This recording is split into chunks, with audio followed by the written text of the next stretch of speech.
Hello, guys. It's Wednesday. On Wednesdays, we discuss relationships, healthy and toxic.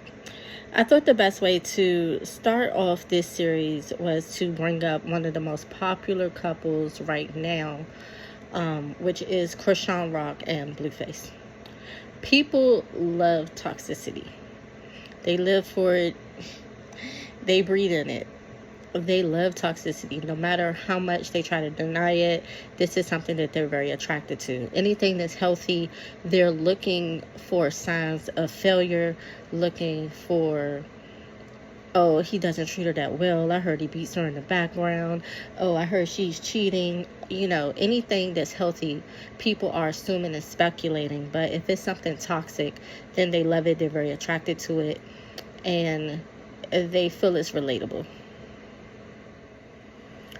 So to start off, a lot of women will say, I keep attracting the same man over and over again. I don't know why I keep attracting the same men. I feel like I've been in the same relationship over and over again. And it's a reason for that. You are attracting that type of person into your life until you decide that you deserve more and that you aren't going to settle. And until you change your mindset, that's what you'll continue to attract. And also with that, certain partners or men, that are attracting these type of women, they are attracting them, on purpose because they are narcissists.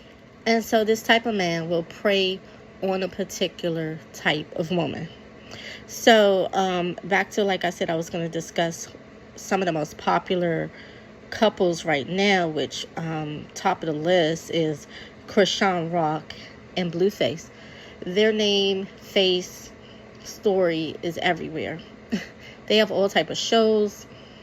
They're always on Twitter every hour. I don't even think they sleep. They're always posting on Twitter, or X now. It's called X.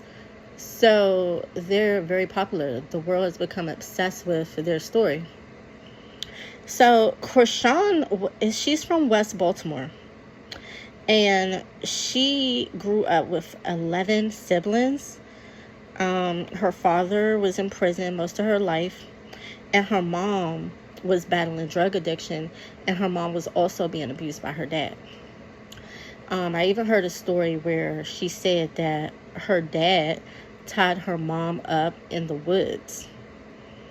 And I can't remember the whole story, but that was part of the story. So this type of person would be susceptible to being preyed on by a narcissist or a man that wants to be able to control you, abuse you, use you, and get away with it, knowing that you won't leave and that you'll accept it, knowing that you don't know your worth and you're just going to put up with it.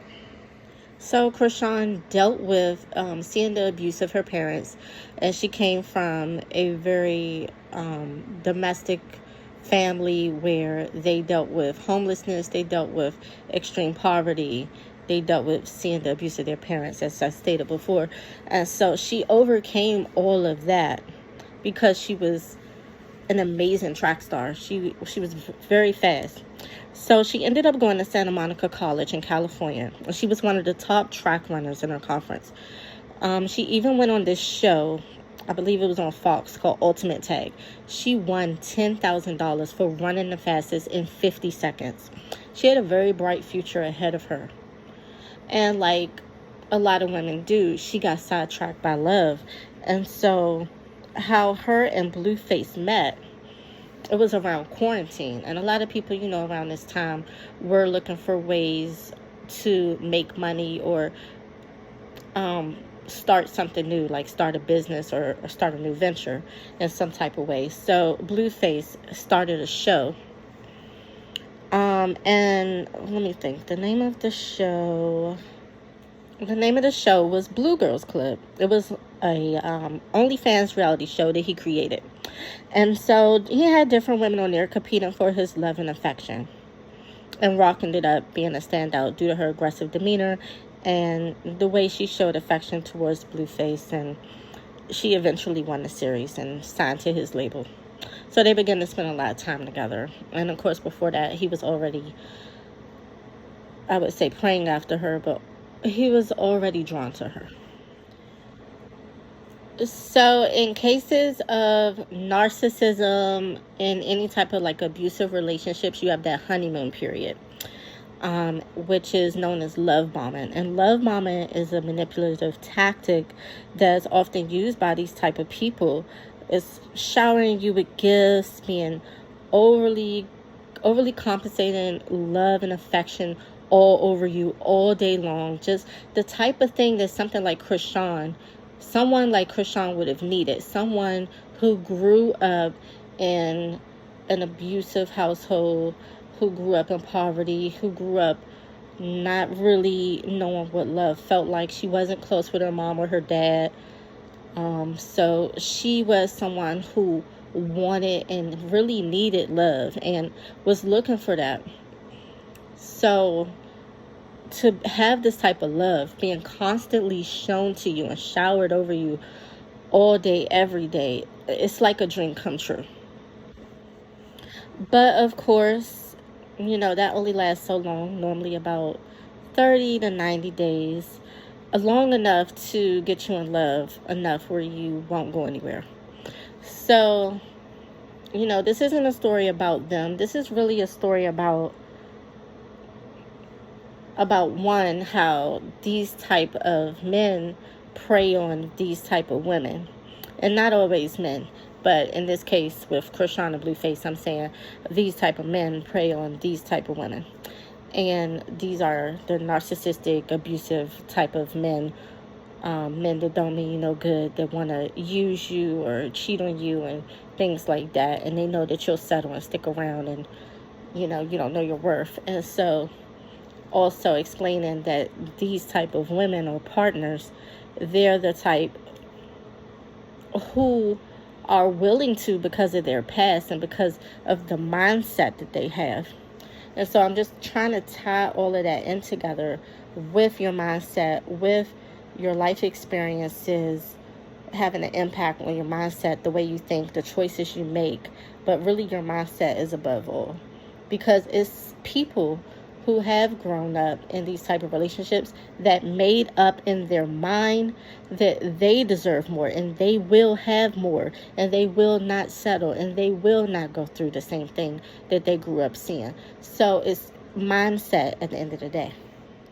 This is the reason why in Krishan and Blueface, let's use them for an example again, they are on and off. They've been on and off for the past 3 years.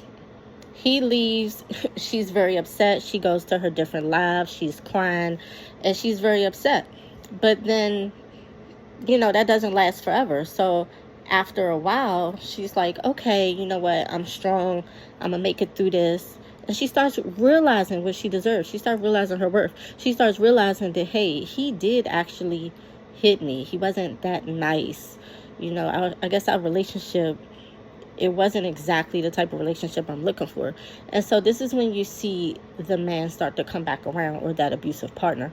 This is when you see them start to come back around, because they know when you're not calling them that much anymore, you're not, or at all, and you're not texting them and you're not worried about what they're doing, you're not checking their page and their story, you're not stalking them, or just not even seeming concerned with them and their whereabouts and their moves and actions, and seeming like you're about to move on or realize your worth. That's when they show back up and they love bomb you some more. And so that's what happens, is they draw you back in like a moth to a flame. They draw you back in and they love bomb you again. They love bomb you. You start thinking, oh my gosh, you know what? This man does love me. I do love him. We're meant to be together. We're going to get married. Everything's going to work out. I want this person in my life. I'm willing to go through whatever, because I know at the end of the day, it's going to be us and it's going to be worth it. I just got to hang in there. I just got to stick in there. And so that's the thoughts of Krishan, the woman, or that person that's in that situation at that time, because he loved bombed her. And then the cycle just continues. The love bombing goes away after about a week or two, or however long it took to get you back in motion. And so the abuse comes back, the neglect, the disappearing act, the cheating, all of that comes back. And it's a continual cycle until you break free, you break out of that, and you actually decide that you're not going to deal with it any longer. You're going to change your mindset. You're going to know your worth. You're going to practice self-love, and you're going to move on. And you're going to move on to better things. But first, you're going to find yourself, and you're going to love yourself, because that's first.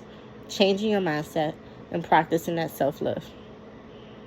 For more information, I'm going to drop my link at the bottom.